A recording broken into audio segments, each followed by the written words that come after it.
You've mentioned the other band a few times, DayBringer. Yeah. You're in DayBringer also. How did that band come together? I know, like, largely it's people that were in Machree. Yeah, previously. so Machree broke up in December of 2012, and I think the first DayBringer practice, we didn't even have a name at first, but the first name of the band was called Collapser, and there was already a band called that. We didn't use any, like, unused Machree material for the first stuff, or any stuff for that matter, but That's good.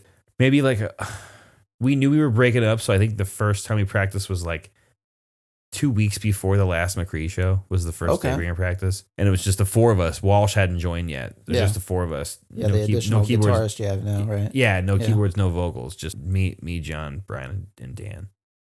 We jammed. We wrote like a couple cool things.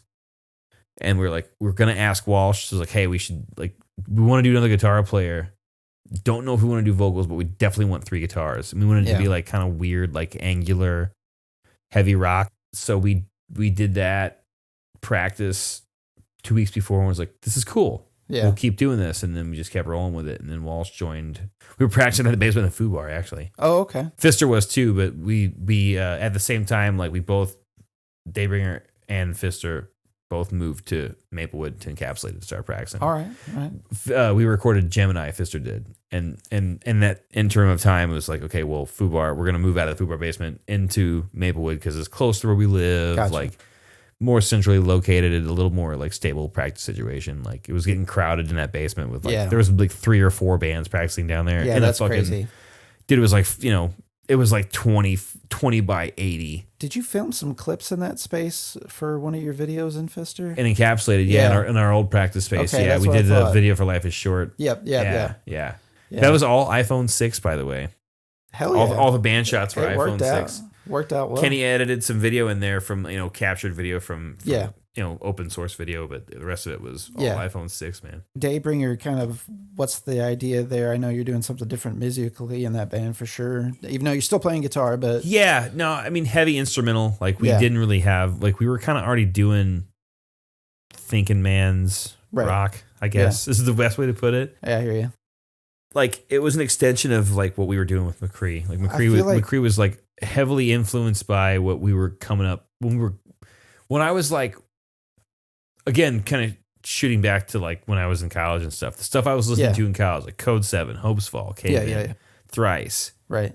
A little bit of Radiohead, Aphex Twin, like weird stuff. Non-heavy, non-heavy stuff, like heavy, but like not the heavy way that it is now. Post hardcore, I guess, is the best way to say it. Even though a lot of bands get lumped into that. A lot of bands that I think that I'm bummed out to be associated with. To be quite honest with you.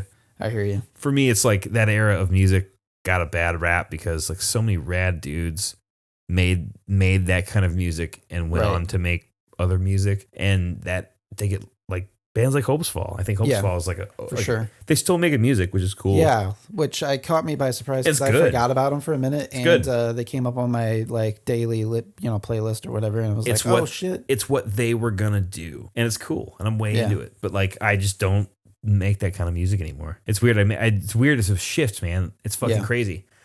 What I make music now for, I'll say it right now. There'll never be a Machree reunion. Never. No, never. No way.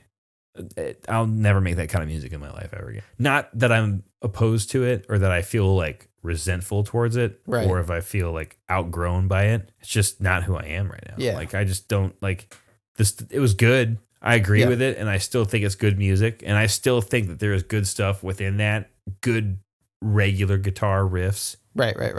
But I could never make that kind of music ever again. Right. It just doesn't fit who I am. I need to play loud guitar in front of people with riffs hitting you in the face, you know? Yeah.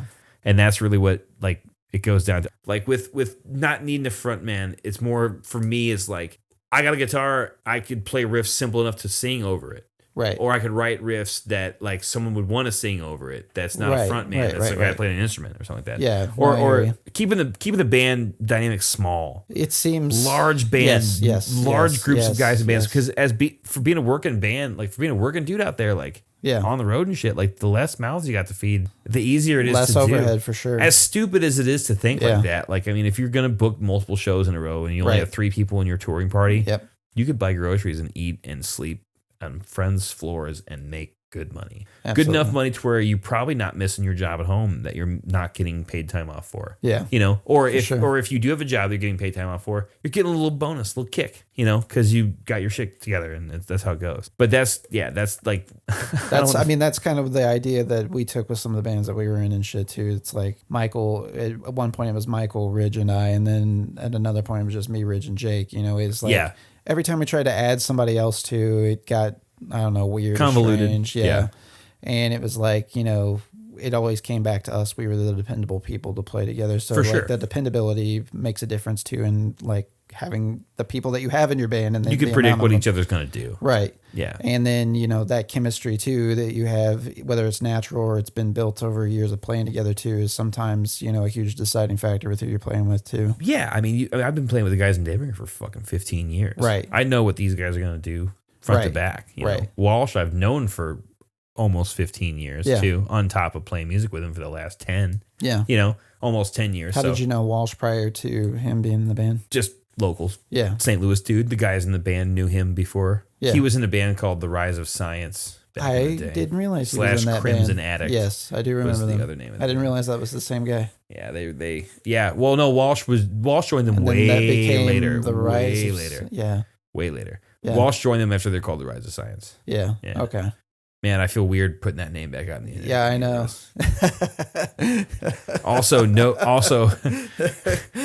no fear in calling those dudes a bunch of fucking weirdos. Yeah, for sure. No doubt about it. But no, like so Walsh is just a mutual friend. So you guys have got a little bit of work out. I think there's like 4 EPs or so, or 3. Yeah, a few singles. We've done so we did basically 4 releases. We have like half-hour blocks of music. Yeah. We have 3 of those, and then we have like this recent record we just put out, Dust Providence, is just like a 1 long song. Kind of our foray into long form composition. Yeah. We wrote that over pandemic, actually. Me and Walsh did, yeah. Yeah, because that came out in 2021, didn't it? Yeah, we recorded it in December of 2020. I gotcha. Mixed it for like 4 months. Just took our time. It's a long song. We did it all ourselves. It's a little over 13 minutes. Yeah, like 13 and a half. Like, yeah. I think if we play it live like to a click, it's like, I don't know, close to 13 or 14. Do you guys play with a click? No. If we were to. Oh, I got you. If we were to. No, if we were to play along to the actual track, no. Yeah. No, we don't. Our guy could. I mean, fucking DK Rips. Like he's a great drummer. Absolutely. I mean, we used to not record to a click. We used to record live. We used to just like literally pile into the studio. And that's how we did the World's EPs and stuff. Yeah. Just get shit as separated as possible. Yeah. Let it rip. Yeah.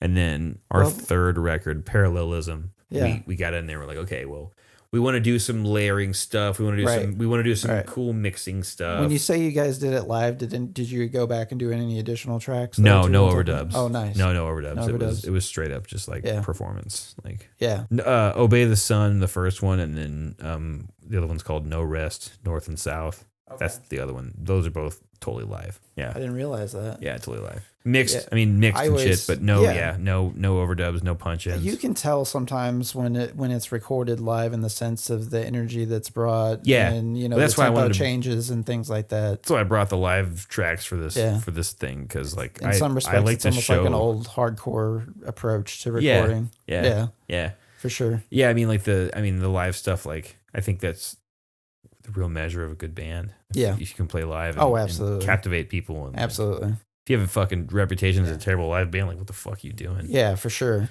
What's the point? I mean, there's ways for people to get internet famous, if you will, but, that gets called out pretty quickly once they are out in front of people, though, too. How much of that's engineered behind the scenes. That's that true. Sort of stuff, too. That's true. And I think that people don't have a lot to hide behind sometimes with that. Right. I mean, triggered drums and... Yeah, auto-tunes and this auto-tune and that. with that. But actually, I know my buddy Jesse that plays drums in Stormwheel uses triggered kicks, and the dude fucking rips. His shit's perfect. So yeah, he's really good. That doesn't make triggered drums does not make a shitty drummer by any means. More for that. What I'm saying is like people who can just kind of play raw and sound. Doesn't the drummer from Pig Destroyer use triggered drums sometimes? It's Adam Jarvis. Yeah, I'm pretty sure he does. Yeah, and he's a fucking insane drummer too. We played with Pig Destroyer one time in Austin for South by Southwest. It's fucking hilarious. So it's funny. It was a daytime show. Fister did. It was Fister, Ringworm, Thou, Pig Destroyer, and Power Trip. Oh my god, dude! That was the show. That is insane. You know who sponsored Power the show? Trip is so dope. Mike's Hard Lemonade. That is hilarious, dude. We played second. Ringworm opened. We played second. Yeah, it was Ringworm, then us. Nice. And then I think Thou might have been that. Thou played after us. I think Power Trip headline. We didn't get to see Power Trip because we had to go play later on that day. Thou played 3 shows that day. Oh wow. That's crazy. I don't know if Andy will ever hear this, but that was the drunkest I've ever seen a human being play a show still perfectly. Was fucking Andy from fucking Thou. He was fucking ripped, dude. Those guys they played at like 1 o'clock. Dude. So Austin Terrorfest was the same day. Yeah. It was like us, 16, Thou, bunch of fucking bands played that day. Yeah. Yeah, it was a fucking rad day. Terrorfest was sick that year. But we played 2 shows and I thought we were fucking hosses. But fucking Andy from That was like, yeah, this is our 3rd show. I was like, fuck, dude. Did you see Cave In and Converge played just down in Austin? The pop-up show. Yeah, the pop-up show. Worshipper Cabinets, those are buddies of ours. Oh, really? Dylan from Worshipper. And he actually kind of fixed and modified Kenny's cab last time we were in Austin. Really? Yeah, he's a buddy of ours. Hell yeah. Yeah, we know all the gear people, dude. Hell yeah. That's our deal. That's our deal, man. We go out there and we fuck. I mean, dude, I know Emperor guys are like, Emperor has been homies for the longest time. Fucking Worshipper guys. Didn't they make you guys' drum kit at one Kirk point? had an Emperor drum kit. Yeah. He's playing a Ludwig now. Yeah. Yep. Ludwigs are fucking dope. Dude, his fucking kit's sick. Yeah. Dude. Yeah, Daddy got a good drum set. So how did you end up in Path of Might? So I know they were a band before. Yeah. So Path of Might's been one of my favorite local bands from St. Louis for fucking years, man. They are so good. Yeah, they're excellent.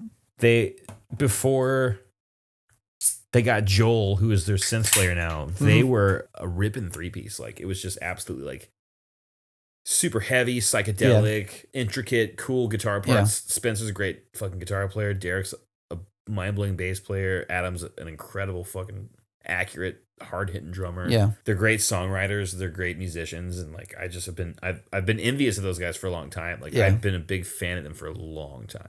And Spencer played drums too back in the day for a couple bands. And Fister was going on tour. We needed a drummer, and Spencer filled in on drums for us. Oh, okay. And Spencer just became like one of my best friends. I guess I didn't make that connection. I remember that now. Oh yeah, Spence filled on drums for us for a couple times. He's played, I think, like 22 or 25 days on the road with us, out of town days. Yeah, that's crazy. I think it's 22, 17. He did a 17-day tour, so it's 22 days. Wow. He's played 22 out of town shows with us. Jason's played 24, I think. Oh, really? I didn't realize he played that much too. But then you were doing that North American tour at the time, though, too. I mean, Gabe played shows with us. Gabe from fucking Encapsulated, from every cool punk band in St. Louis. Yeah, absolutely. And also the guy who records all the Fister records. Yeah, he's fucking sick. Yeah, but Spencer's a amazing musician, great drummer, and he was like, "Hey, man, right around the time the pandemic started, he asked me if I wanted to join Path, and I was like, I don't think I could do it, man. Like, maybe even before that. Yeah, is right around the time they had the new record recorded, and he was like, I can't do it, man. I don't have time. I might have time. I'm not sure. And then pandemic happened, and my whole life went upside down. And I was like, shit. I just needed to do shit, man. I just need to fucking buckle down and do it. So Jason, back in January, right around before the pandemic, Jason was like, hey, man, I'm doing this band. Would you want to be in it? And I was like, oh yeah, I could probably maybe do it. This is Asberry. Yeah. For Stormwhirler. Maybe do this, yeah. And then I said kind of yes to that. And then I was like, well, I already said yes to Jason, but like I could also probably do Path. Like, yes, maybe the fucking new shit's awesome. Yeah. I did vocals on one of the songs on the record. And like this is before I said yes to joining the band. And then Spencer was like, hey man, like just following up, like, what do you think, man? I was like, yeah, man, fuck it. Let's do it. Let's do it. So I got with him, learned the songs. Like, it was hard. It was extremely hard. It's some of the most challenging guitar work that I've done. Really? Oh, dude. It is out of control. I could see it. I became aware of them, but then I saw all of a sudden that you were in the band, so I gave it even more attention, And I was like, holy shit, like, where have these guys been? Like, I not been paying attention. They've been tearing it up, dude. Yeah. They've been tearing up in St. Louis for a long time. Opening for Grays. They opened for Inner Arma a couple of years ago. Really? It was Walsh's bachelor party. Yeah. Oh my God. Yeah. That's awesome. No, man, they're just, they're incredible musicians. Like they have the depth for great shit. And I was honored, man. Yeah. I was truly honored to be asked to do it. Yeah. It was a challenge. It was a very big challenge. It's like some of the most challenging guitar stuff that I've ever. Just from the technicality standpoint, or what is it? Yeah. Like, can you nail it down? Derek Reif, I want to say right now, is just one of the most genius musicians I've ever worked with. Bass player for Pathomite. And for Hot Corpse, who, by the way, is also another sick band that's coming up that you would definitely dig. Oh, damn. They're called Hot Corpse. Yeah, it's him. It's all St. Louis guys. And it's like A Life Once Lost meets fucking Pissed Off. Oh, damn. Fucking, like, I don't know how to describe it. It's awesome. Yeah. It's really good. I say A Life Once Lost is like the main band that it sounds like to me, but they might disagree on that. But like, it's like just punishing fucking. Well, A Life Once Lost, I feel like, is another band that gets a bad rap, like in the sense that they get lumped in with other bands that they're not like, in my opinion. They did the Meshuggah thing for a little bit. Yeah. But that, to me, was their shining achievement. They were the American Meshuggah. But it wasn't metal. It was fucking hardcore. Right. It was like just fucking smashing you I in feel the like face they with got riffs. lumped in for whatever reason, and maybe it's just because they were popular at the same time. Not that they sounded anything like each other, but like Job for a Cowboy, for they example, did, and that was very fleeting. They toured with that band, I'm pretty sure. They did a tour with him. Yeah, but they were like the same record label would put out that kind of stuff. Right. They put out stuff that was like groovy and also stuff that was fucking insane. But anyways, caved finally and was like, yeah, man, I'll learn the songs. And then, dude, it was like an experience. Like like gangbusters after that. Dude, straight up, like the hardest material that I've had to learn, learn as a guitar player to be in a band. Stormruler was really hard too. I take that back, man. Stormruler and Pathomite equally hard as fuck.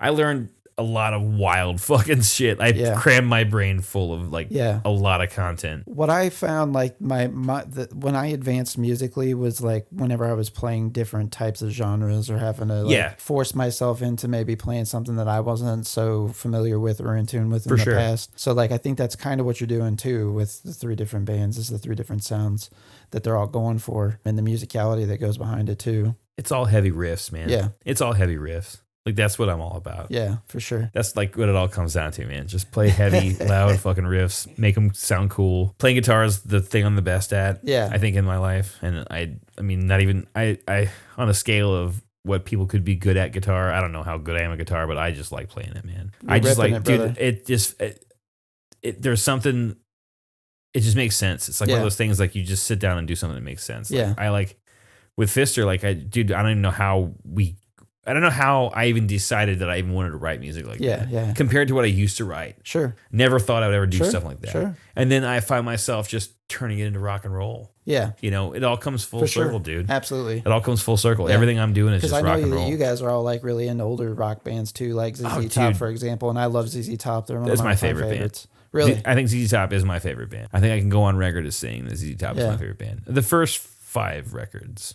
Yeah, I feel like when you first started DayBringer too, you mentioned something about Dire Straits or something like that. Oh yeah, as an inspiration. Mark Knopfler, dude. Yeah, and I was like, I don't get this at first, and then like I like Dire Straits, Pink Floyd, Dire Straits, anybody who just plays the fuck out of guitar. Yeah, man. Like that being listed as an influence just caught me off guard at first. Before I heard you guys' music, I learned a lot, dude, in the last like 6 years from an old blues guitar player from St. Louis that is like a mentor to me. And like has kind of I want a special shout out John McVeigh for sure. The dude I see you talking about him frequently on social media. Dude, he's like this dude from St. Louis who he's not even from St. Louis. He's from fucking Florida by way of Little Rock, by way of Austin, Texas. Holy shit. He played guitar with Larry Davis back in the 80s, the guy that actually wrote Texas Flood. Yeah. He was Larry Davis's guitar player throughout the 80s, and then he lived in Austin in the 90s, playing all up and down 6th Street. He had Monday nights at Antone's. Nice. On 6th Street at Austin for years, toured Europe, all over the world, like has gotten paid to play guitar for the last like fucking 40 years of his life. Jeez. And he's like this, this heavy fucking cat, dude. Yeah. Like he taught me a lot of shit. Like I got hooked up with him and just got immersed. Not so much even in blues really, but like just guys that play the fuck out of guitar. My guitar idols range from fucking Buzz Osborne to Chris Cornell, Freddie King, Frank Zappa. I think Chris Cornell's an interesting one because I wouldn't have guessed that. Kim Thayil more than Chris Cornell, really. I would say Kim Thayil. Yeah. Chris Cornell as a guitar player to me more is like he's a guy that's he's the sixth man. Also, he's a bench guy. He's a guy off the bench. Yeah. He can handle it. He's like, I want to play the weird fruity tuning. Yeah. And then Kim's going to play the heavy riff. Right. I would put Kim Thayil over Chris Cornell in that. Yeah. But then honestly, Steve Brodsky is my motto. Yeah. So I'm going to go ahead and right now and just full on simp for Cave-In as being my favorite band. Yeah. Next to ZZ Top. ZZ Top's my favorite band of all time, but Cave-In. If I'm going to Desert Island, I would just bring 2 records. It's a ZZ Top record and a Cave-In record. Yeah. I'm good. Yeah, I absolutely. If I bring a third one, it's Sabotage by Black Sabbath. Hell yeah. And that's my third one. Hell yeah. Probably my 2 favorite current bands are Converge and Cave-In. So, yeah, I fucking the newest love Cave-In stuff is genius. Oh, hell yeah, dude. Blinded by a Blaze is maybe my favorite Cave-In song. I love the variety that they're bringing, like with this, just the singles that they have out already. And then the full album came out today, right? I think, it comes out tonight. I got my copy in the mail the other day. I was going to say, I saw PQ. Dude, it comes with dude, check this shit out. It comes with a Boss fucking poster too. He just put like a little picture of it, so I didn't. This is my hand for scale for how big the poster that comes with it. Oh, damn, dude. That's dope. Yeah. Hell yeah. Is that, I guess that's all Hooper's artwork, the artist that they use all the time? No, Aaron Turner. No, I think Aaron Turner from Hydra Head did some of it. Yeah, but no, you might be right. It might be that guy. Because he does a lot of their designs, especially like the real intricate, almost like ornate Polynesian looking. I just got this band too, Come to Grief. I just got their record too. Come to Grief is great, dude. I highly suggest that band. I haven't listened to them, so I'll have to check them out. Come to Grief features... basically it's Terry from Grief, the band Grief, that sludge band from the 90s. Mm-hmm. It's basically the resurrected version of Grief. Oh shit. Yeah. For real. Yeah. That's cool. We met him in Philly back in September. I went and saw to the Philly Decibel, what was it? Decibel Metal and Beer Fest in Philadelphia. Okay. Yeah. Back in September of last year. Me, Kenny, Rick, and Scott went. Okay. Fucking Napalm Death. Converge played Jane Doe front to back. Hell yeah, dude. Dead Guy played. Hell yeah. Midnight played. Teeth played. Teeth. So haven't you done a split with them? Yeah, We All Die Tonight. Yeah, that was a song we did. Yeah, that's actually a Wu-Tang lyric. Yeah. We All Die Tonight. That's where that came from. That's hilarious. Yeah. Gangster Rap is laced in pretty hardcore with Fister's sort of like too, identity. Yeah, for sure. When we toured Europe for the first time with Primitive Man, our driver Nico Bones, he owns this record label in France called Bones Brigade Records, and he was all about gangster rap. We listened to nothing but like hell yeah, 8-Ball and MJG and fucking that's dope. Like UGK, Ghetto Boys. Hell yeah. A lot of DJ Screw. Like hell yeah, I'm way into that. Yeah, dude. DJ Screw I've started to get into a little bit more so. I love it. Sure. Love it, dude. I think that's why I like playing slow. Definitely. DJ Screw is like... It's got a good, like, low vibe to it, for Houston, sure. baby. Yeah. I have a DJ Screw shirt that I got in El Paso, Texas, and it's... Oh, really? It's white shirt. It was tie-dye when I bought it, but the tie-dye is faded. It was tie-dyed purple and white. And it had DJ Screw in the middle, and it had, like, cups pouring lean down, and it said...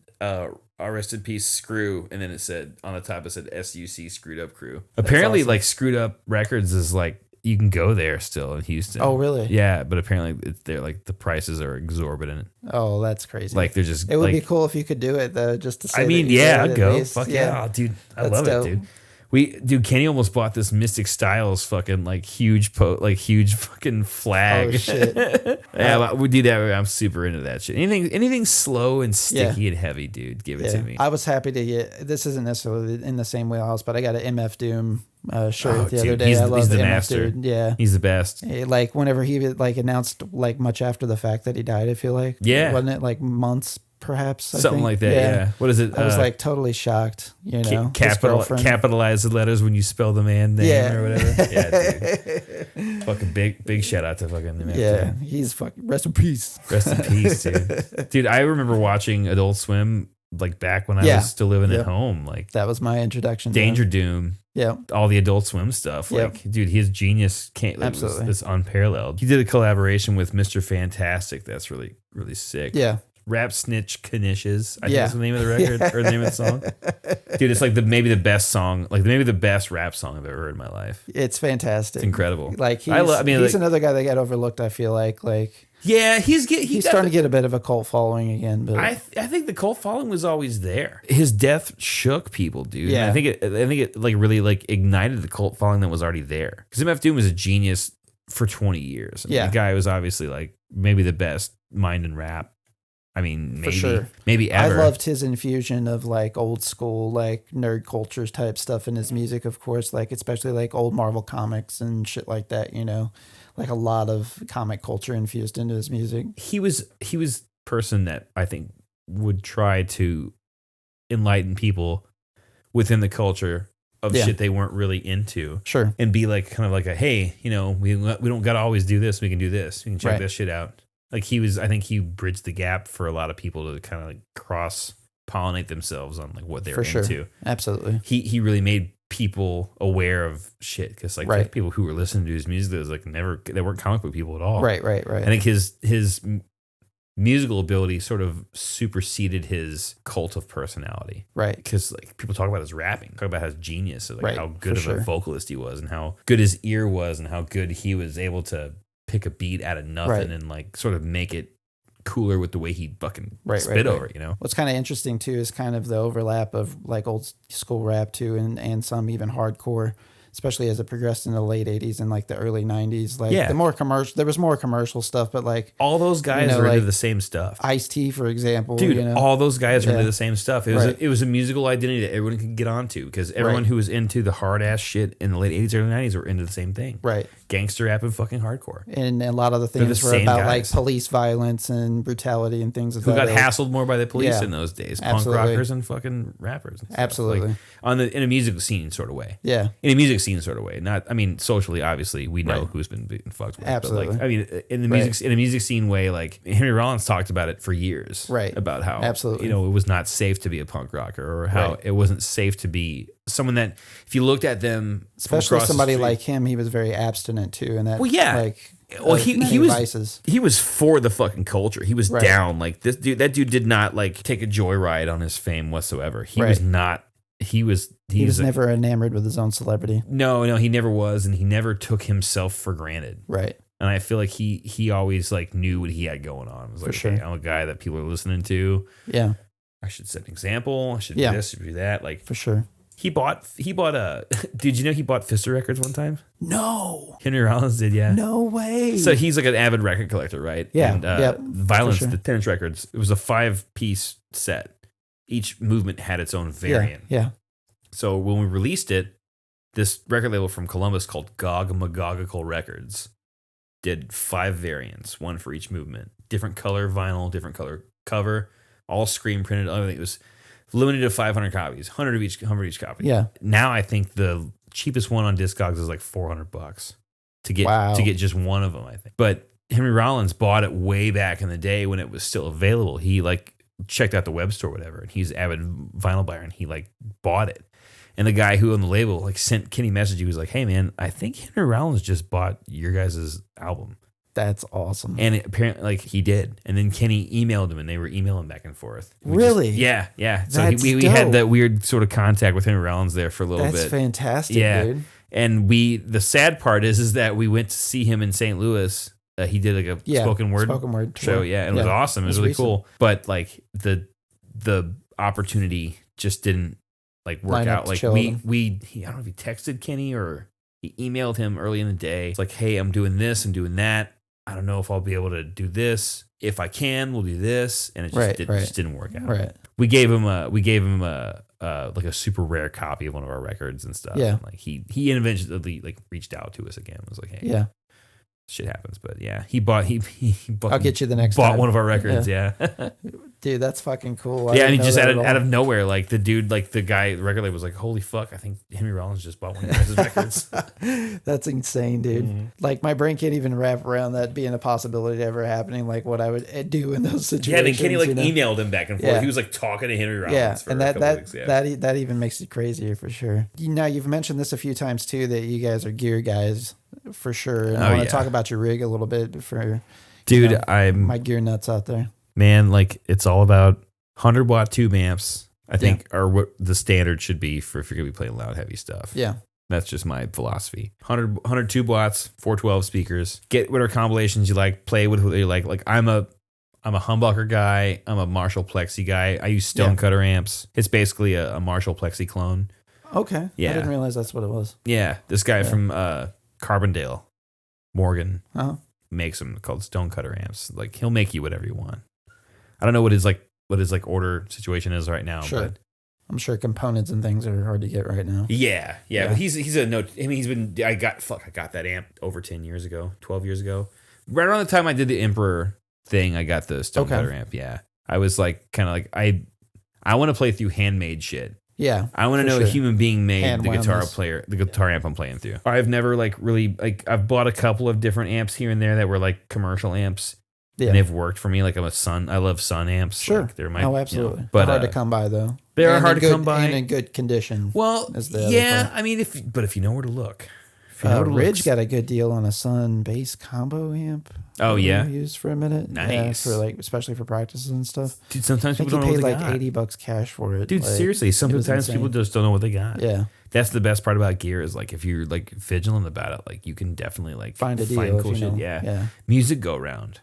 Yeah, so I highly advocate Music Go Round. Somebody told me about that. One of my non-paying endorsements. Yeah.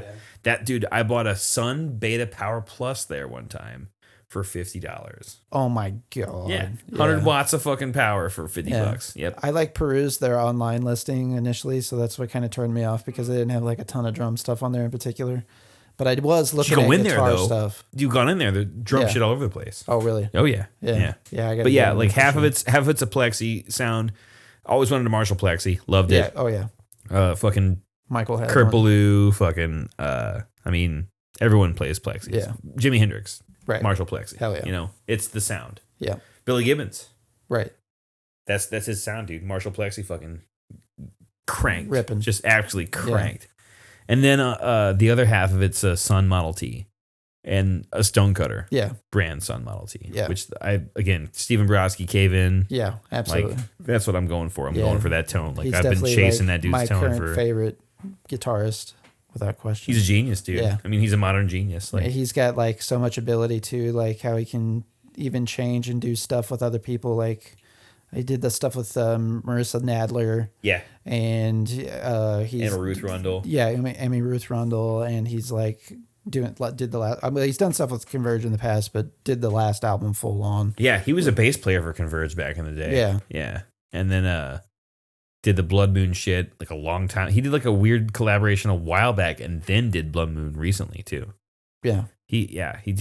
But he's like, I just admire like even his lyrics too. If you like when I was younger and I heard Cave In, I liked him. You know, I've liked him. How I found out about him was from you. So again, I should have mentioned this earlier in the talk. But like, I mean, another big memory was like you came to Michael's house one time and like we ripped your iPod. Oh yeah, on his computer, and we like got all of us had like the exact same iPod clones of you essentially, and we're running around with them like listening and everything. So like Cave In was one of those bands. I was like, holy fuck, where's this band been? Yep. And like I've been a fan of like it's not that long, I get it, but like my exposure to it because like I grew up in a house that didn't even have internet really that you could download anything up until like I was like 17 or 18. Yeah, yeah. So like my exposure was limited, and I like started getting out of the house and hanging out with Michael and them about that time too. Yeah. So it's kind of a perfect storm. Yeah. So here in Caven, like I never heard it. I mean, dude, there's clearly influences there that you can say you've heard things like that, but however nobody does it like them. Yeah.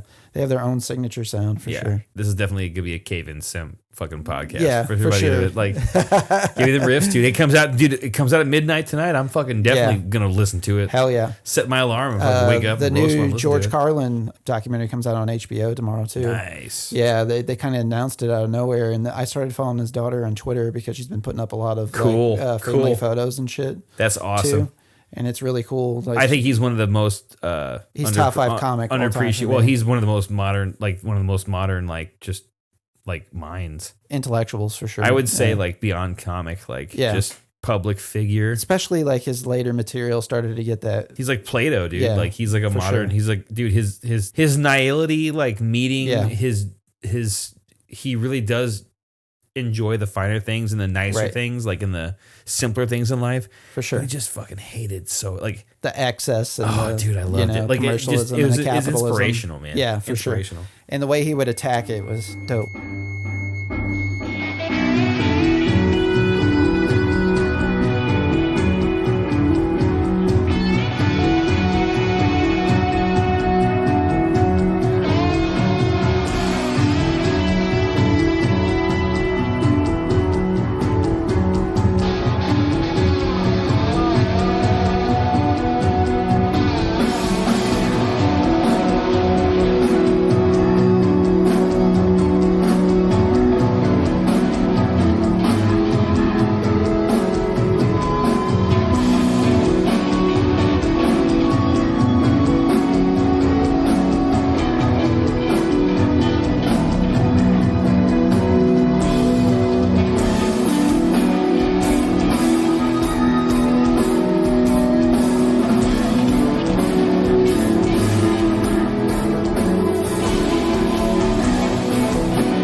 I think the next hair move, I'm gonna just shave my head, dude. I'm gonna fucking go. I'm gonna look like a total psycho for a couple of years. That's exactly what I told Pam. Like the minute that this gets too thin, it's going totally bald. There's I'm gonna shave my head and mustache. Just go down to a mustache. Oh, shaved head down to a mustache. Oh my god, psycho look, dude. I'm gonna look like a total like.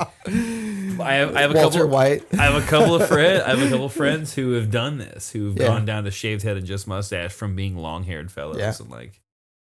Because it's like all dreads and shit now. Like it's just beyond whatever. It's gonna get whatever it is from now, and I'm gonna ride it out for right now, and then just fucking let it rip, dude. Like one of these days, I'll just show up somewhere with a shaved head. Just totally shock everybody. That kind of happened with Jake. He did that. Oh yeah, but he looks great. With he looks great, dude. He looks fucking great. He owns totally it. Like I would have to like just. It's hard because like you look. I find myself looking at myself. Not a lot. I don't look at myself ever. I'll go sometimes a couple of days without looking at myself in the mirror because I'll walk straight into the bathroom, go to the bathroom, and I'll there's a mirror in the bathroom mirror, you know, obviously to get into my fucking bathroom cabinet.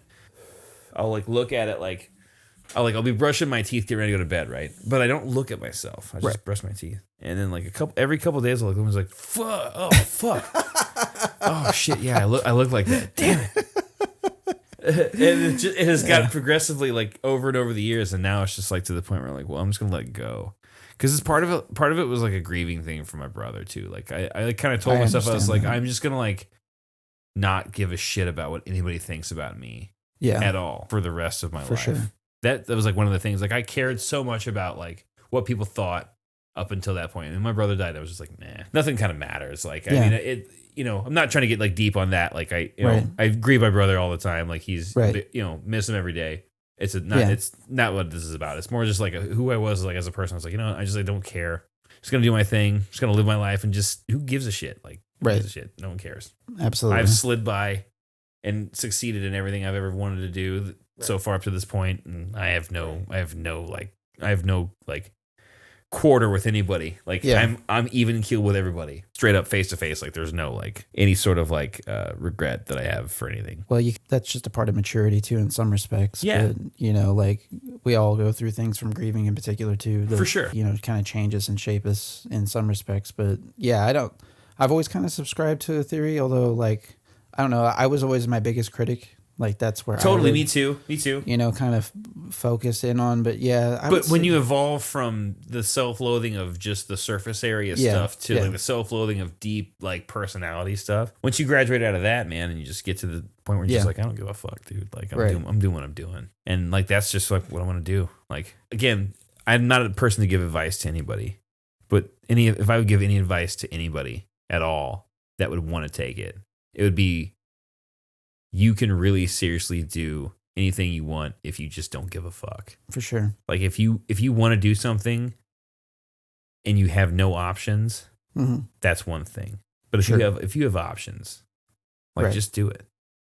Like anytime that I thought that I had no support from people, I had support from everybody that I knew. Every time that I felt down from something, whether it was my grief or whether it was like any kind of like personal shit from changing jobs or any kind of personal shit from moving away from my parents' house or any kind of stuff that sort of stood in my way, I knew I had people backing me up. And that like really sort of like is what's kept it. Well, that's a huge support system for what you're doing too. Yeah. Like people, I mean, just people, it's like, it's the launching pad that you can kind of jump off of to get to the next point. Right. Because people, just giving people support is like, it goes a long way, man.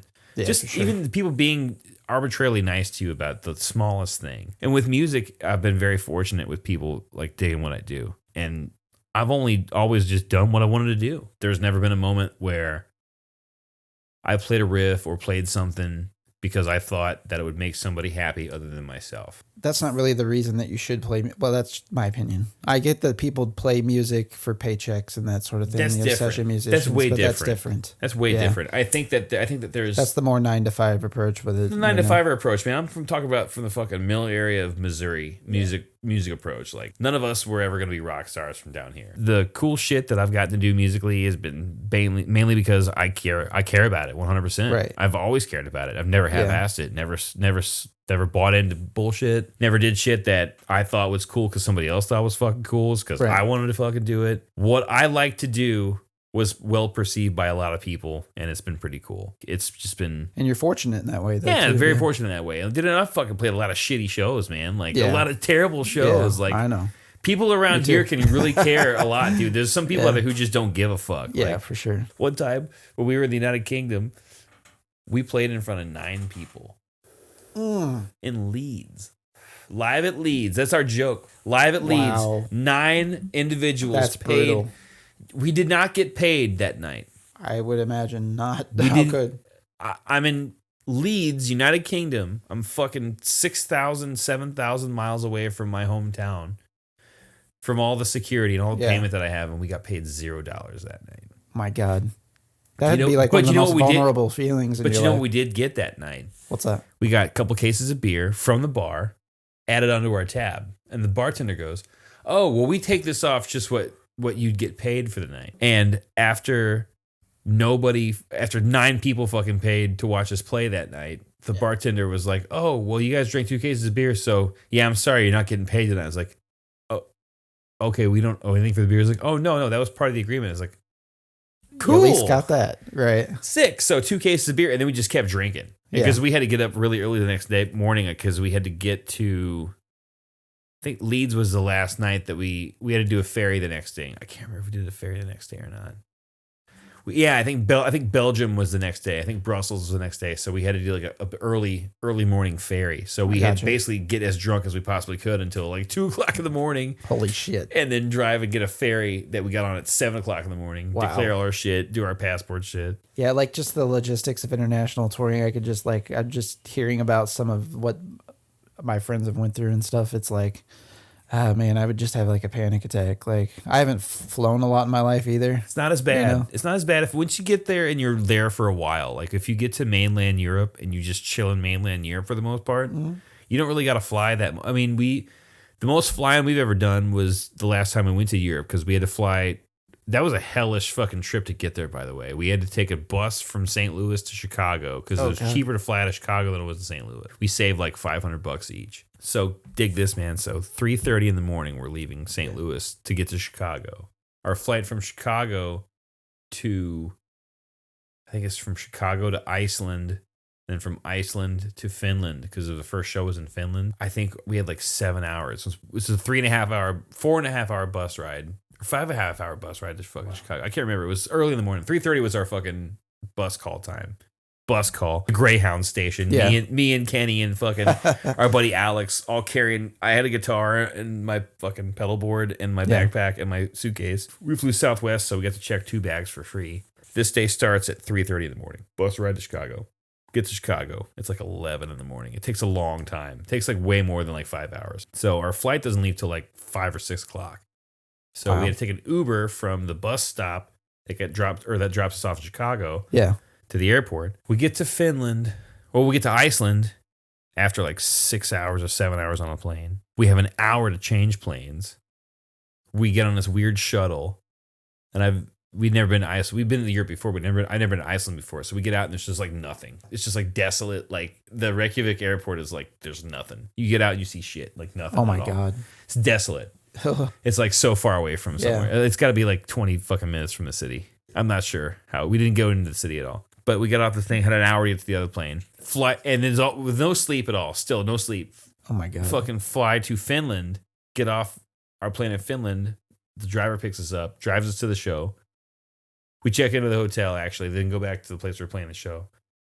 Play the show, proceed to get as drunk as you possibly can imagine. And these 2 guys kept fucking buying us shots. They had Fernet there. You ever drink Fernet before? I have not. No. Oh, Fernet's it's like this bartender liquor. It's like bartenders drink it. So we're drinking with these guys, these Finnish guys at this fucking after the show. We get so fucking hammered. we have to fly to Norway the next day because that's the next day of the show. And it's way closer than driving. You just fly. Yeah. It's cheaper actually too because the amount of hours you have to drive to get where we're going. Yeah. Versus flying was like a 7 or 8 hour drive or a 12-hour drive versus like a 2-hour flight. So we flew from Finland to Oslo, played that show. Then we fucking took a ferry we flew from Oslo to Copenhagen, I think. Yeah, we flew again after that. We did like 4 flights in like 3. That's crazy. We slept like, I don't know, man, like maybe 40 hours in 5 days. Oh my God. Something like that. That's insane. It was wild. Insane. We just got into it like straight up join up and then we had no days off. You guys had to like rent amps and stuff over there? Yeah, our whole backline. Yeah. Were you able to get that consistently at each show? It was the same company. Okay. Like, there's a companies over there just like, hey, we have all these amps. You just say what you want. They have what you want, most likely. They literally have everything. They had like the Stonecutter head? No, they didn't have the Stonecutter, but they had the plexi. They had the plexi that's based off of. Yep. And then the Sun. Though I didn't use the Sun, actually. I used a 72 Orange OR 120. Oh, dude, it was so sick. It was like maybe the best sounding amp I've ever played through. That's incredible, dude. And the guy was like, yep, there you go. Just like rented it. Yeah. Dude, it was ridiculous. It was like 25 euros a day or something like that. Because they extrapolate over the amount of the tour and they just charge you a lump sum for it. Yeah. And it might have been 50 euros a day, but we split between 2 bands. Oh, wow. We rented three guitar amps with 2 guitar amps with a backup. 3 guitar amps and then 2 bass amps, 1 with a backup. And then we had 2 412s and an A10 and a drum set. And we just rented it all. It was like 20. Dude, it was ridiculous. They take care of people so well over there. That's awesome. Dude, every day we had food. We had a place to sleep. It just didn't matter. I was curious about kind of like, the logistics and the sleeping and like how well we had a good booking the tour agent. Life was. We had a good booking agent, but I think for the most part, like if you are in a band that has connections to get shows in Europe, the people who promote shows and who book shows over there, they're so concerned with keeping the artists happy that they will go. I mean, they'll actually do shit that you want them to do. Like the first time we went over there, we went with Primitive Man. And it was like, they would like ask for beer, liquor, fucking weed, like they would just make sure that we had stuff for us to do what we did. Like, and we just went over and we followed their lead. And it was awesome. And all the shows are great. It's nice to have a resource like that though, too. And then the second time we went over there. Big Brother band in that one. Yeah, for sure. And then the second time we went over there, we were with another band. We were like co-headlining. So we kind of had, like, we talked about like what we wanted to ask for. And it was the first time we've ever actually got to ask for shit. Yeah. And we kept it simple. Case of beer, case of water, case of whiskey. Or not a case of whiskey, a bottle of whiskey and a bottle of vodka, I think. Yeah. And maybe like a bottle of red wine. And then an eighth of weed every day. That's what we asked for. This was asked just to see if they'd do it. Yeah. And most of the time they did it. Yeah. Not all the time, but most of the time they did it. Like, was there anything in particular that wasn't as much with consistency? Like maybe the weed, not so much? Or was it kind of hit and miss? I mean, the Germany like made good every time with it. Hell yeah. Yeah. Germany made good with every time with it. Like, very cool.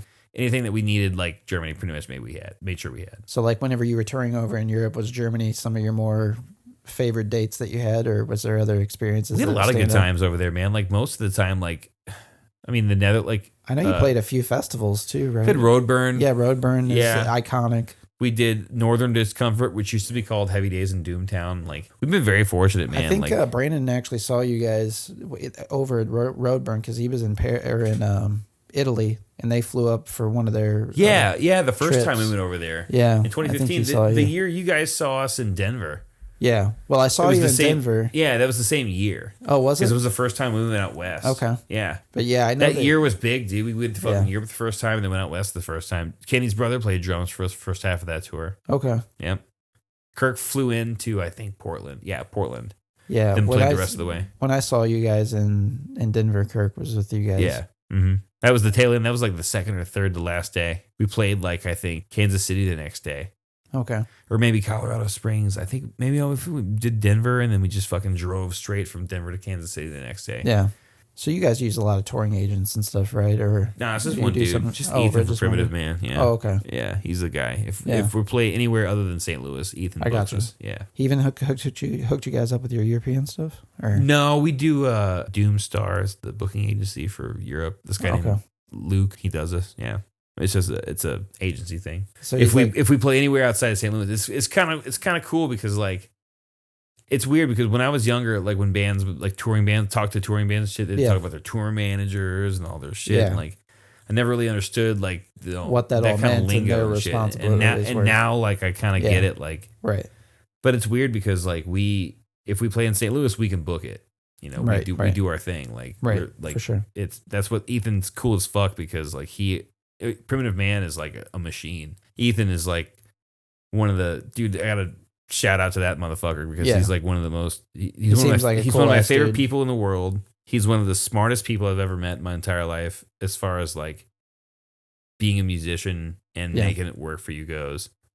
And the dude is like part of maybe the heaviest live band that's out there. I know they're insane. It's dismal. Sure. It's like it's absolutely crushing and dismal. And like you know anything that like that guy does, I'm always down to support. Yeah. The fact the guy books us, I'm just super respectful and I feel like that dude like helped us out, get us the guy's gotten us rad fucking shows before. And I feel like they've even gotten even bigger in the last few years. In particular, they're the kings, dude. They're kind of like they've become the band's band. They're the fucking kings of the underground. Yeah, for sure. There's most high respect, Primitive Man. I will always rep that band hard as fuck. Nobody's heavier. One other thing I wanted to ask you about back to the gear talk was like your pedal setup. I know that there's probably some things implemented from band to band differently than one another. I pretty much use the same thing for every band. Really? Yeah, I just kind of tweak it a little bit. I over the years I went from trying to like have like a specific genre sound and being like super fucking like, you know, over the top of the tone. Right. To like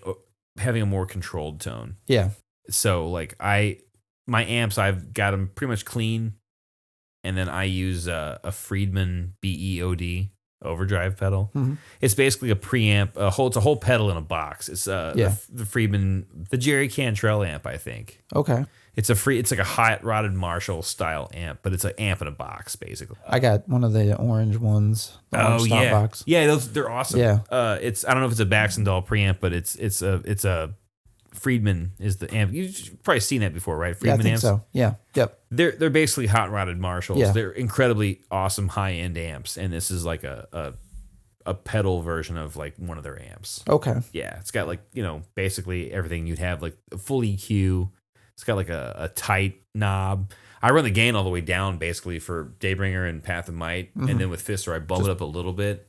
It's so it's so crazy gain, dude. It's like out of control. Like I used to go for that over the top gain sound, but now I want a tight tight rock tone. And I think that like playing our songs with that kind of tone now, as in my sort of more modern like approach with the band, like I think that like it sounds way better now. I think if we recorded all of our songs, I think they would sound like pretty good. It's all about like, because like over the years I've learned more and more about playing guitar. Sure. It's all about a feel. Yeah. Your feel changes. For sure. Over the years, like, and then like I've just gone like less and less harsh with my tone. I want to like hear more of the playing. Right. And less of like the. Now there are times now when I want it to be obliteratingly loud. Yeah. Sure. And overly like saturated with stuff and super fuzzy. And I do have, that option still on the board, but most of the tones out of that Friedman. And I mean, I have like a DOD delay, analog delay with a tap tempo on it. I've got a Boss Dimension C. The cool pedals I've got an old Boss Dimension C, like a 1986. Oh, okay. Those little 4-knob chorus pedals. Have you seen those before? The purple ones? Yeah.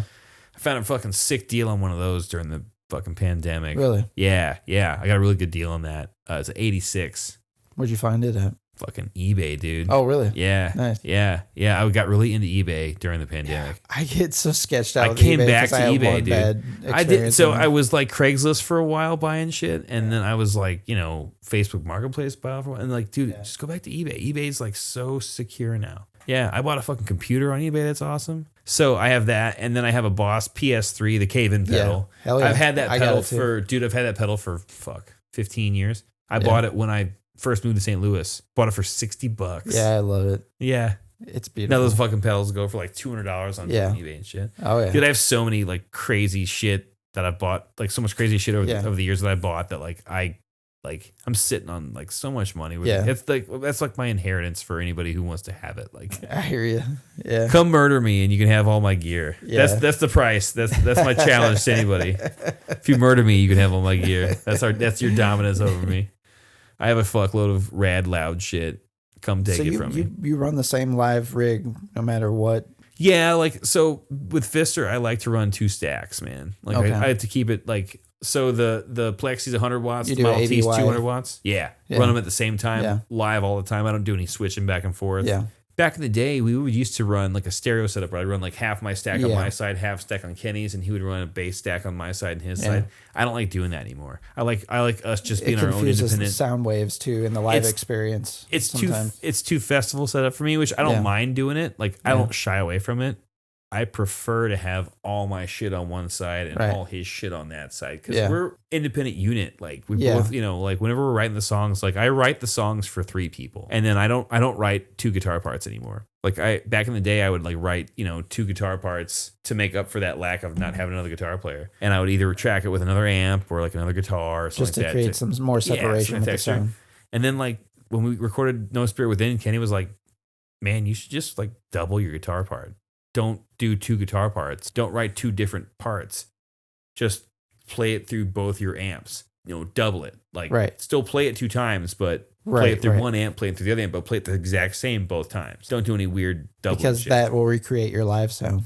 We did it, and when we did the scratch tracks for the record, like we kind of did like a proto version of that, and it sounded kind of cool. But when we did the actual recording of it, it sounded great, and I think we're gonna do that every fucking time. What we are gonna start doing, which is a little peek into the future of Fister, is we're gonna start doing a little weird noise stuff. I think. Nice. I think we're gonna still. It's the caveman riffs will never go away. It will not. It will never not be like punishing, like sludge, beastly, slow, like shitty music. It's gonna be that. It's gonna be that all the time. But I think we're gonna start like getting more like experimental with like how we deliver some of the notes, layering. Like for sure. Yeah, I think we're gonna like we got some cool ideas. Kenny got like a Boss RC 300 looper station. You ever seen one of those motherfuckers? The big ones. Yeah. That have the three go pedals and then the expression pedal. Yeah. So like I think we're gonna start like programming some like tones into that and like get some freaky tones going. Hell yeah. We've written a new song that's like about like 13 minutes long. Like it's about 13 minutes long. Hell and yeah. Like I think it might be, I don't know, man. It might be my favorite Fister song. Hell yeah. Yeah. I think it might be, dude. Like, cause like like I said, we didn't write any songs for like 5 years. 5 years it took us. And like a lot of that was like tone searching. Like I was like getting comfortable here and there. Like, dude, in the middle of tours, I have bought pedals to change my tone. Cause like I'll get up there and like, cause you play a different stage every night. It's like the infinite chase though. Sometimes with guitarists, you're always trying to chase that tone, but also at the same time, you'll sell a pedal that you'll come back to 10 years later too, in some cases. I was a Rat guy for years. Yeah. I had I have a 1990 Rat still to this day. I've opened that thing up. LM308 chip in it. It's a fucking woodcutter Rat. It's a legit. I dated the pots back in 1990. It's an actual fucking Rat, the kind that like people have been fucking tone chasing for years. I've had that fucking pedal for years. In the middle of a tour, I got sick of it. We're just playing. I think we were playing in fucking Chicago. It's Reggie's in Chicago. We were playing, and I was playing, and it's like it sounded all right, but it just didn't sound like fucking cool to me. And then like I've heard live recordings of some of the stuff we've done, like like video recordings, and fan recordings and shit. And like sometimes it sounds cool, like sometimes it sounds a little weird to me. Yeah. And I was like feeling super self-conscious about it. Like in the middle of the fucking tour, I went and bought that Friedman pedal and like totally changed it up. Like, okay, I'm changing my tone yet again. I did that like 4 or 5 times. I've cycled out through so many different things, but like I keep going back. But whenever we record though, I do have a secret weapon pedal that I use. Oh, keeping it on the hush hush? No. Like anybody wants to borrow it, they can borrow it, dude. They know me. Like it's not like a super huge secret. No. It's not like a fucking like keeping it in the stables for nothing. No, it's like the Josh Homme approach with the Queens of the Stone. Well, he used to be very like quiet about what he used to record their music, their albums, his guitar tracks specifically. Oh yeah, I'm just convinced no one wants to sound like me. That's pretty much what I'm hearing. No one wants to sound like more me, self-deprecating. Dude. Yeah, seriously. This tone is pure misery, dude. You don't want to fuck with it. Like it's just, but it's rock and roll though. It's all just like when the it comes brown down sound. to it. It's dude. I'm chasing that. I'm chasing Jakey Lee. I'm chasing Randy Rhoads. Yeah. I'm chasing like Sabotage era Black Sabbath. Oh, yeah. I'm chasing like Thin Lizzy. Oh hell yeah! I want my guitar to sound like one Billy of my all-time Gibbons. favorite bands, Dude. Thin Lizzy, Billy Gibbons. Like Yeah. I want my guitar to sound like that, but I'm playing low and slow and like mean. Yeah. Like maybe a little more gain. Yeah, like once Ridge and Jake and I ended up a 3-piece, like we were heavy into Thin Lizzy at the time. Like we were like writing a lot of like Oh, dude, I mean they're type just stuff, They're great. I mean they're Thin Lizzy. I could listen to them for hours. Oh hell yeah!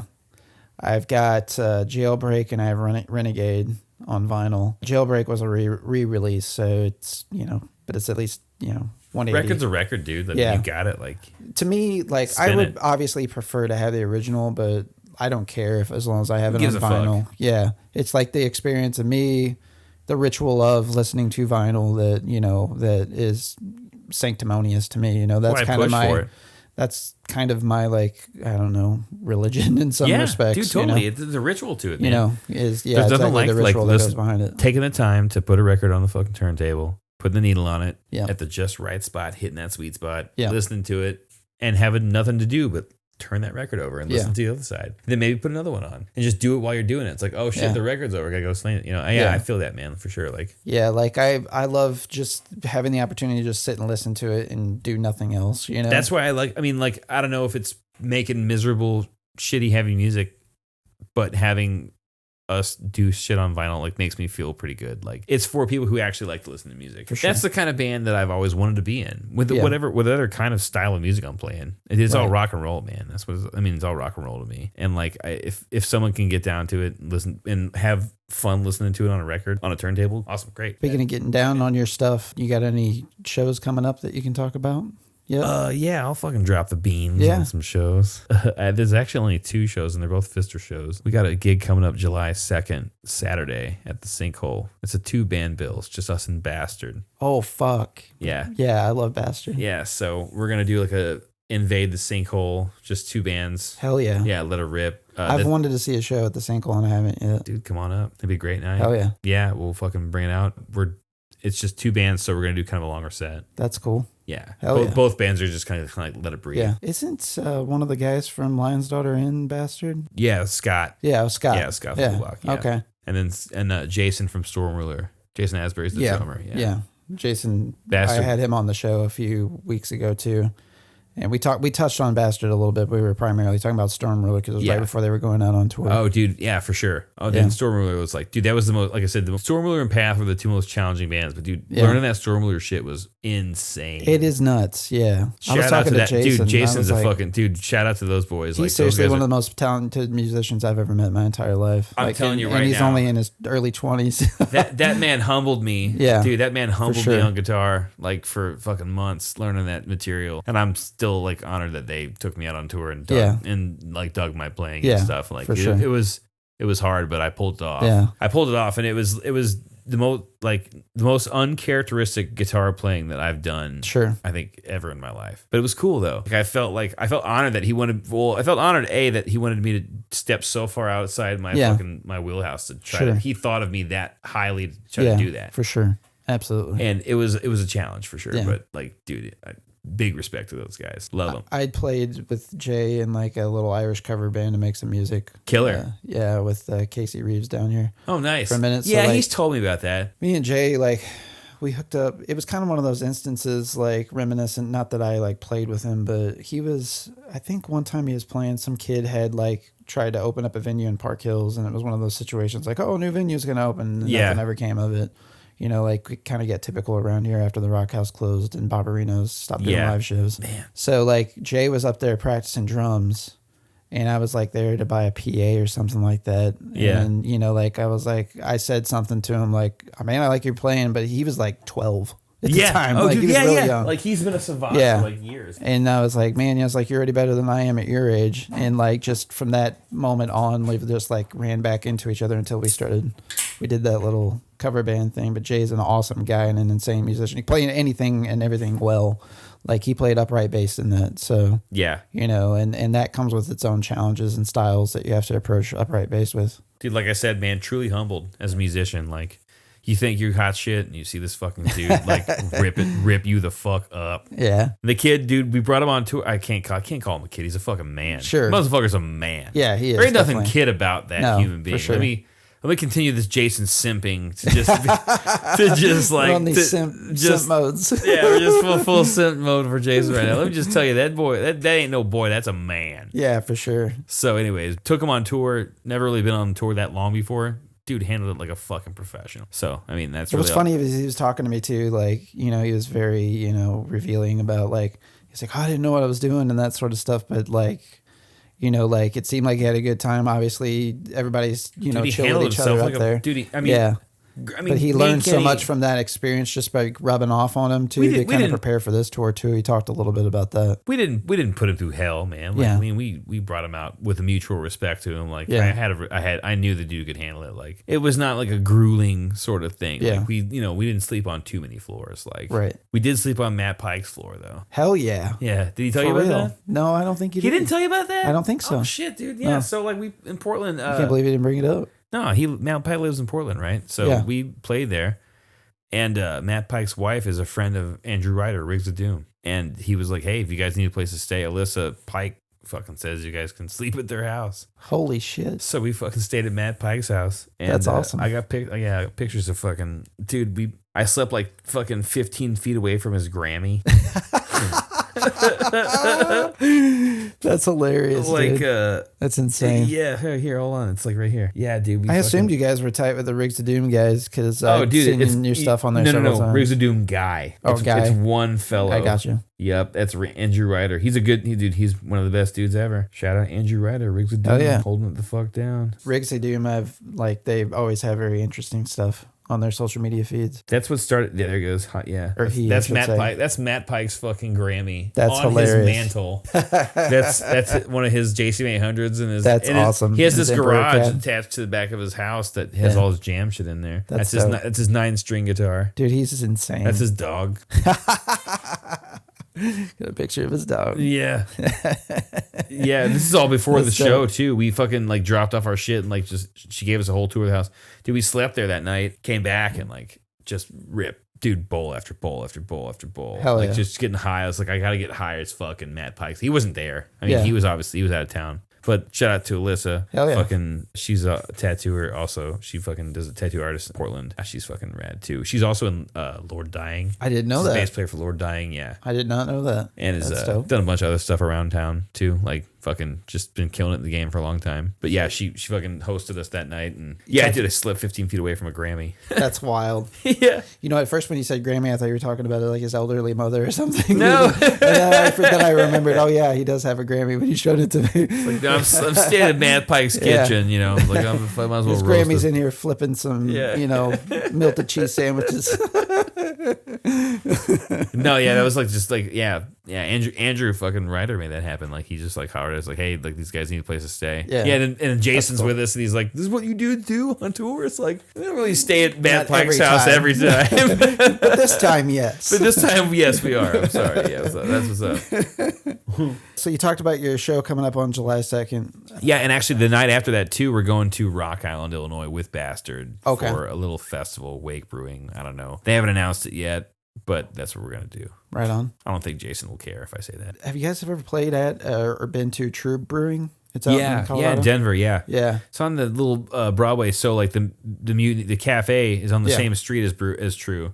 And then the High Dive, we played there. And then there's a weed dispensary that we go to all the time there, too. I feel like I went to a show, or at least I was in the vicinity of the High Dive. It's right across the street from Mutiny. Okay. Yeah, it's right there. Yeah. It's like the same little cross act, like little Broadway. I think it's close to like an independent theater also. So like Three Kings, there's a place called Three Kings down there, too. Mm-hmm. Down the street there's the True Brewing. Yeah, it opened up after the last time I was out there. At least I wasn't aware of it. The drummer from Chemist is.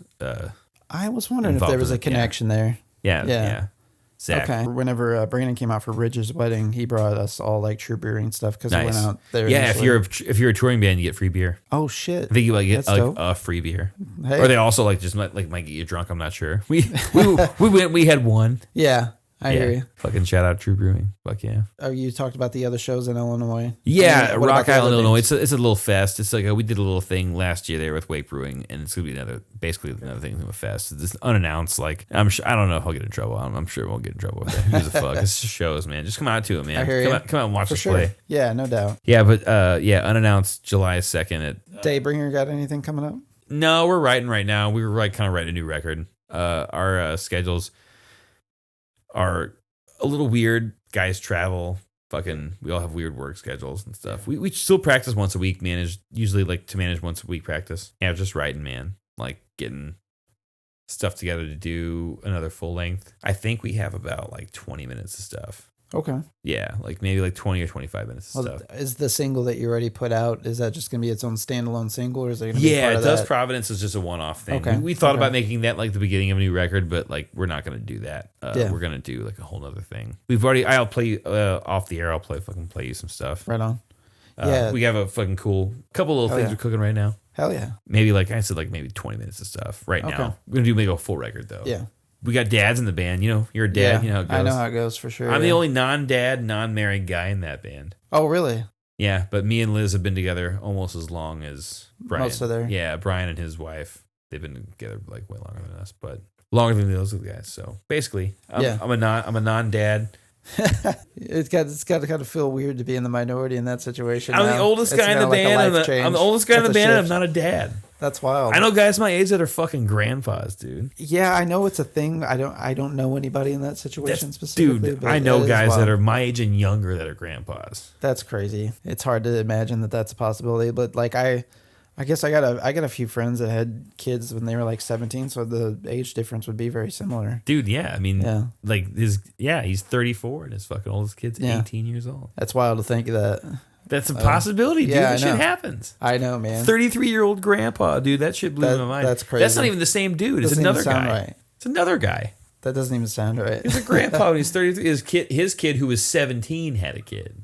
Oh my god. So he was 33, had a 17-year-old. Do the math on that one. Wow. Yeah. That's nuts. Yeah. Just about that time, they just get that horny. Yeah. That's like, wild. I just got to procreate, dude. Yeah. Yeah. That's I've been on this earth 17 years. It's time to procreate. Yeah. That's a lot of wild oats that need sowed. I know, right? For real. Well, Path of Mike, got anything coming up? At the moment, we have August 1st, I believe. I think it's August 1st at the new Ready Room. We're opening for Dreadnought. That's opening up where Atomic Cowboy was, right? Or October 1st. Is it October 1st? August 1st. I can't remember. But I think they took over the actual space that the Atomic Cowboy occupied previously, and they're reopening. Yeah, it's the same building. Yeah. So they're going to do. Yeah, you saw the RFT it's essentially article. Across the road. Yep. You know? Yep. Did you see the RFT article about it? Yes, I did. Yep. Yeah. Killer. Yeah. Yeah. Yeah. Refer to the RFT article. Yeah. If you guys need any citation here. Yeah. Any citation or information needed further than that. Yeah. It's going to be sick. For fun times. Yeah. Doing it's us, Blackwell. All right. Yeah, I'm not well informed on that. I'm sorry. Yeah, it's all good. Yeah, well, of course, you guys just had that album come out, Deep Chrome, as well recently. Yeah, we played Viper Matrix on the show previously on the Jonestown episode. Thank you very much. Oh, we were happy to do it. The song fucking rips, dude. It's great, man. I'm telling you, they're still one of my favorite bands. I listen to that record a lot, actually. Yeah. Still, even being a member of the band, it's still kind of like weird that I get to be a part of it. Keeps me boned up, but also like I love like rocking that shit. It's great. It blew my mind. For sure. It's something. It's something excellent. For sure. Dude. I can't praise it enough. Yeah, I hate to be that guy, but like fuck it, dude. I was stoked. Like you hear about guys like wanting to be in a band and they end up in a band. And you touched on them having a synth player as well. But like I like how there's almost like a Carpenter tone to the synth approach at times in the music too. Like that like like my favorite things probably to watch are 80s horror movies. Like it's what I grew up on. Big time. So like especially Carpenter was in a lot of that. It's that sort of like with the synth, the voicings of the synth. Like Joel and Derek got together on that really well. Like they spent a lot of time on it, and I think that it cuts through in just the right way. It's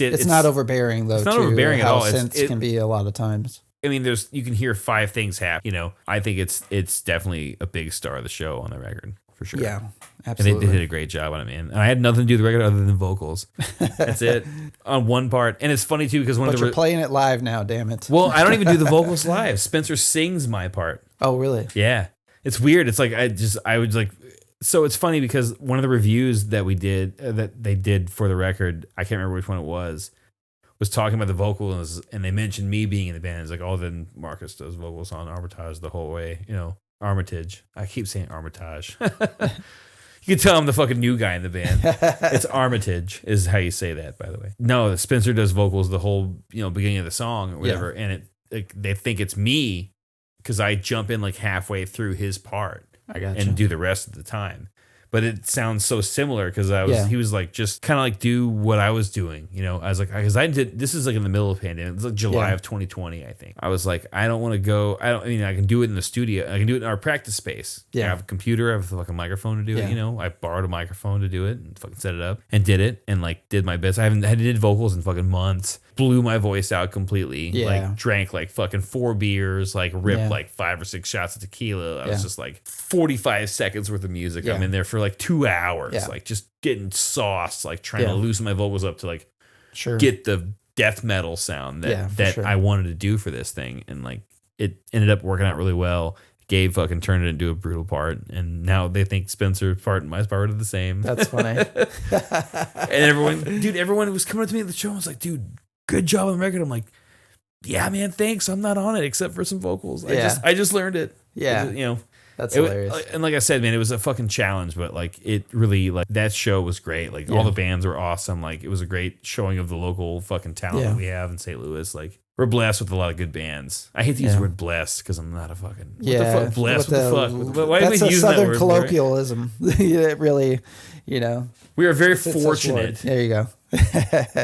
We're lucky. Blessed begets religious connotations. Yeah, I know. Yeah. Who the fuck? Yeah, blessed. Who the fuck am I? Hashtag blessed over here. That Country me. chic. That's me, dude. Country chic Marcus over here. That's me, dude. You're a friendly redneck. This fucking dude I work with like told me I was totally. He's like, because we were putting shit away, and I was like, oh, you got to put those ones and these ones over there. And he goes, God damn, dude, are you just from South City, St. Louis? I was like, no, I'm fucking from way more south from that. He goes, oh, makes even more sense. I was like, damn it, dude, I am a fan. God damn it. My countryside like bleeds through so hardcore. It's fucking crazy. But like my mom was born down here and my dad was born in the upper tier New York State. Like basically kind of near Canada. Okay. Yeah, and he has some kind of like on my dad's side, there's like some French Canadian roots. Nice. Yeah, so like that's part. Like I'm half French Canadian, half French Canadian, half fucking my mom from down Iron County. Yeah. And so like it's weird because like I run into like feeling both those. Like when we go to the East Coast, I feel like right at home. Sure. Philly and fucking Jersey, DC, Baltimore.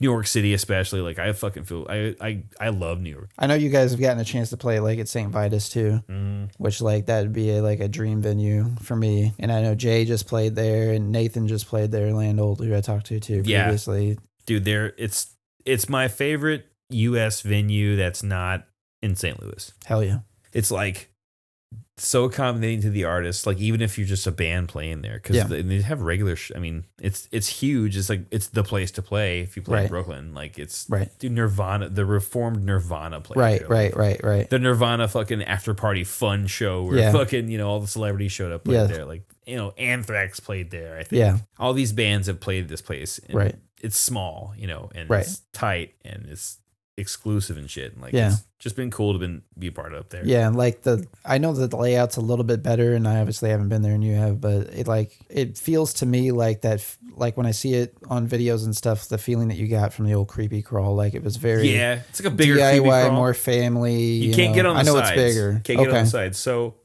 you walk in the Vitus, it's a black door on the street. There's no signs. Oh, that's cool. I mean, there's a sign, but like you get it's real flat. You know where it is because the building is a building, but like it's a fucking black door. Yeah.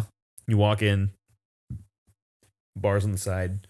It's just a straight shotgun back. I got you. The fucking room's pretty big, but it's just a straight big room. There's nothing. You can't like there's obviously fire exits and shit, but like it's just one big room. That's cool. With the bar in one part, sectioned off little, sectionals, then like a middle thing where the ATM and shit is, and then the big room in the back. And the sound, the fucking PA is so loud. It just it slams, like it fucking slams. Hell yeah, dude. It's the coolest. And the area downstairs where the bands go hang and shit. Like, it's just awesome. Like, it's so cool. And it's like right in the heart. We've never had a bad show there. Like, people just show up.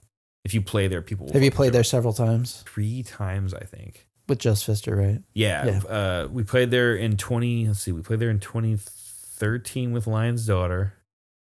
It's our first time there. Played there in 2014. My dad was driving the van. I saw that your dad drove the van at some point. Yeah, he drove that tour. That's awesome. Yeah, he always wanted to. We were like, fuck That's it, so come fucking along. cool, dude. Yeah, dude, it was my 30th birthday. Incredible. We played at St. Vitus on my 30th birthday. Wild, We dude. opened for Mournful Congregation, Imprecation, Begrime Eximius. I can't remember who else, but it was called Martyrdom Fest. Wow. It was my 30th birthday. Dude. Yeah. What a memory. Yeah, right? For sure. And then we just played there again in 2019. Yeah. Hell Played there with us and Body Void and Piron. Oh, nice. And Sea of Bones. Oh, Sea of Bones. Yeah. Hell It was like the heavy show of the fucking fall. Like, it was like the two of the heaviest doom bands, actually 3 of the heaviest doom bands, because fucking Body Void is fucking gnarly. If you've listened to Sea of Bones, yeah. It's fucking ungodly heavy. Body Void, ungodly heavy, just scary, like frightening. Which Ridge turned me on all that. Doing a split with them, by the way. Oh, for real? Yeah. Hell yeah. Yeah. Awesome, dude. We're currently working out that material. Hell yeah. Yeah, we're materializing that material right now. And then Piron, who are homies, like Doug and the boys from Piron, just absolute maniacs. You listened to that band before? I don't think so. Oh man, check them out. Piron, they're like psychedelic death metal that like shit will just blow your mind. It's Hell like Deathspell Omega but American. Hell yeah. And way heavier. Hell yeah. It's so good. I'll have to check them out for sure. Yeah, it was us, Sea of Bones, Piron, and Body Void at Vitus in 2019. Yeah, right before COVID. Yeah. Yeah, I know you've done quite a few different splits with other people. Teeth, Primitive Man, too. Yeah. You mentioned the one that you're about to do. What is always the approach with that? Because I find that interesting. Like, I never really realized kind of the split concept and how popular it was, even in the old school hardcore scene, until like I saw a video about Stephen Brodsky talking about a while back, I feel like. Yeah. Well, like back when we first started like doing the concept of splits is more just like kind of a cross promotion. Exactly right. Mutual respect, like, hey, this band rules, we should fucking put a record out that both of our fans would enjoy. Yeah. Kind of that's the way I always definitely the modern day approach, at least, for sure. And we just happened to link up with cool bands. Like our first split was with Norska. Okay. Or no, The Lion's Daughter. I'm sorry. Wow. I'm bad at my own band's history. Yeah, our first split was The Lion's Daughter. It was the songs we didn't use for Bronze Sonic. We put on the split with Lion's Daughter. And then The Lion's Daughter. You also did one with the Everything Went Black, didn't you? Yeah, we covered each other's songs. Yeah. Yeah. Rest in peace, Shaggy, the guitar player for Everything Went Black. I didn't realize. Yeah. He's been dead for a little while. The poor man's been dead for many years. Yeah, like he's a good dude though. He's one of everyone loves Shaggy. I love Everything Went Black as so well. heavy. Yeah. Hell so Night's sweet too. Yeah. Like those guys. St. Louis were like overabundant. There's a lot with of really bands. good heavy bands up in St. Louis right now for sure. There's all kinds of like newer bands too that are like killing it too. Every time that I book, which is very rare nowadays, if I book bands in St. Louis, like the bands that I get to like open for them are fucking all awesome. Yeah. Like, we're so lucky. I played across country with a lot of shitty bands. Sure. Well, you getting out and playing elsewhere, I know it sounds simple, people not giving a fuck. Like, yeah, you've got to experience a lot of that on the grander scale as well too. The not nice part of me gets enacted when I see a band not giving a shit about what they're doing. Like, come on, dude, like give a fucking shit about what you're doing. Yeah, like, come on, dude. It kind of goes back into, we talk about it, doing it for the right reasons as well. Are you playing music just for celebrity, or are you playing music because you actually enjoy it? Do you get some sort of reward out of it? Are you writing music for you? Are you writing music for somebody else? Yeah. A lot of people look at it in all those themes. Yeah. A lot of people look at it like they are trying to prove something to somebody. Like, I'm not trying to prove shit to anybody. Right. I mean, that's very liberating though too. Like, once you've come to cross that bridge, if you will. Dude, I mean, like whatever I want to write, I'm going to write, man.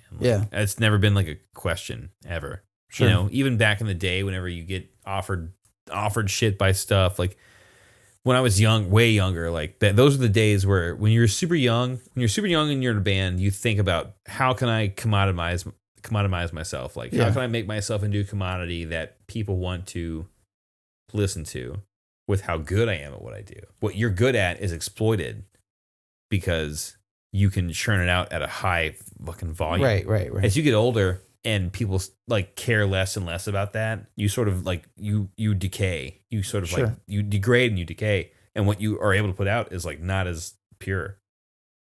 On the other hand, coming at it from the way that like I feel like I have and a lot of my friends have, like more measured though, I think in your instance. Yeah, that's what I'm saying. Like that, coming at it from the way that me and a lot of my friends that I associate with have come at it, like it's more rewarding because you care about it. Right. Like you actually care about it. Like I care about what I want people to hear me play. It comes down to me really, I mean, dude, I work so much. Like we're all regular people. We're all working and shit. Right. The time that I devote to writing music, like I don't fucking have time to like bullshit. Yeah. With anything. Yeah. Like, anything that I write, it's very purposeful. Right. And it comes down to me being able to express that in a way that is healthy for me, healthy for the people that I create music with. Mm-hmm. And at some point gets to a point, at some point it gets to a point where like you have to like say, well, I've been doing this for so long that like I'm attuned to it now where it's just second nature. Sure. Yeah, it's just second nature. Right. You don't even think about all the steps to get like, it kind of goes back into time management too. I want to make this point before I forget it too. Like we were talking about that earlier, the convenience of demoing your own stuff now. Yeah. You know, the most rewarding thing somebody can give you nowadays though is their time. You know, to me, like I've started to learn that as I've matured as well. It's like, you can have all the, you know, earthly possessions in the world or whatever the case is. Like the real valuable thing is time, especially like once you have kids, it kind of humanizes you. Yeah. In the sense, it's like, there's even things like that happen with my oldest daughter now, who's 8, that I think about. And like, I don't even remember it, as sad as that sounds in some respects, because we're just like, there was so much going on at the time, and I didn't really appreciate some of the things now I appreciate about having a 3-month-old daughter too. There's like little moments that I wish that I recognized more, that I know that I can take the time with and approach in a different manner now as a father. You can bring it up to the present though too. Yeah. You can bring those up to the present. Yeah, and that's exactly what I'm doing now with, you know, Ava. Is like I'm lingering in on those moments that, you know, even she's just sitting there cooing at me, looking at me, you know. I'll just like sit down and just stare at her for, you know, hours sometimes, you know, and just like talk to her, like just like where you and I are talking right now. And she'll like, they receive that. Like coo at me or talk, and she's really starting to verbalize and enunciate stuff now. But they receive that, dude. To tie that back into the music is that as you get older too, you start to learn where to dedicate your time to. Yeah. As you polish yourself as a musician too, the things that you really need to work on, things that you don't need to work on per se, that aspect of things. But also it kind of gets back into the relationship aspect of having bands, is knowing those tight knit people that you can play this music with and make best use of the time that you have together too creatively. Yeah. I mean, you take the time to do it, and you want to do it right. Right. You know, you have people who are with you who are willing to like receive what you're trying to give them, and take the time to do it right. Yeah, for sure. So I want to thank you for giving me your time today, for sure. Dude, man, it's my pleasure, dude. It's been a great complete honor, and I really appreciate you having you on the podcast. I hope you have some savable stuff, man. Yeah, I think we do. Yeah, for sure. There's a little nugget of something in there everywhere. I hope so. Well, I think it'll be a good conversation for people to hear, for sure. Most definitely. I know that all your bands are on all the social medias out there, Facebook, Instagram, so on and so forth. I'm going to link up the post that we do for you guys, and then I'm going to include like a special like live song, little Marcus EP. All right. I'll put a link. I'll just have a link you can share. That works. With whenever we announce. Hell yeah. Yeah. I'll just like make a little Google Drive thing that's got the 3 songs in it. All right. Very good. But I love the creative aspect that you bring to your music. You know, you've been an inspiration to me. I appreciate you giving me your time today. Oh, dude. I appreciate the music that you put out in the universe that I've enjoyed, you know, as a consumer of music. I know it sounds kind of robotic, but nah, man. I know, like, I will even go and take the time to, there's a lot of music out there nowadays, and the access to music's not what it used to be as well. Like if you have a Spotify account, you just about have access to anything, at this point. Hey, man. And like, I really do take the time to listen to stuff that you've put out there. And dude, situations like this that makes me want to keep doing it, man. Yeah. Yeah, for sure. Well, thank you for your time, brother. Dude, you're the best. Dude. All right. I appreciate it.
Thanks for sticking around after the break. Special thanks to all that listened to episode 14 with Zach Beery of Enemy Airship and Yards of Gods. Find Enemy Airship on Bandcamp, Apple Podcasts, Spotify, etc. We've got links on our stories for Enemy Airship's Bandcamp, so whenever you guys get a chance, check them out. Want to set the table for next week? Next week, we have Jared PQ for episode 16. Jared is a Fredericktown native and a fascinating dude who's got ties to many of the bands, musicians, and artists that have come out of this area in the last 20 years. We're going to talk about life in Fred Rock, or Fredericktown, Piss Bridge, and the romantic memories that he has there. The Razzer, which is a treat. And we will be playing some Razzer tracks on the episode as well. But what I really wanted to get into was Jared's present day's interest. Jared is out on the West Coast now. He's an avid outdoorsman, hiker. And I just want to pick his brain, talk about some of his amazing experiences, and share some of his stories with everybody. We're also going to be sharing some pictures that he's taken on his hikes and his adventures as well. Thanks to this week's guest, Marcus Newstead, once again. Check out Marcus's projects, Fister, DayBringer, Path of Might. Follow them on Facebook and Instagram for show updates. Music is available for all streaming platforms of these bands that I've mentioned. But we always want to encourage our folks, our listeners, anybody that listens to this, please check out artists on Bandcamp. Contribute to what you can, especially coming off the heels of something like the pandemic that's been devastating to multiple businesses. But artists in and of themselves were impacted just as much with the unfortunate shutdowns and those things and their inabilities to tour and so on and so forth. So check out Marcus's bands Fister, DayBringer, and Path of Might on Bandcamp. Check them out. See if you like anything. Get some physical media. Can't encourage you to do that enough. Collect their items. Let them know what you like about them on their social medias. They're on Facebook. They're on Instagram. They put show updates on their Facebook, so you always know what they got going on. Marcus mentioned a show coming up in July in our discussion that they're having with Bastard at Sinkhole, so check that out as well in early July 2nd. Thanks again to Cloud Kicker for the use of You and Yours from their album Let Yourself Be Huge for the ATI podcast open. Congratulations, River, on your pre-K graduation. We're proud of you, buddy. I am Barrett at Barry Insane on Instagram and Twitter. And until next time, good night and good luck.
Hey, this is Josh from ATI Podcast. For show updates and news about the podcast, follow us on social media. You can follow us on Facebook at facebook.com/ATI Podcast 22, on Twitter at podcast_ATI, on Instagram at the ATI Podcast, on TikTok at ATI Podcast. DMs are always welcome. Have a question for the show? You can always email us at atipodcastquestions@gmail.com. Stay safe out there.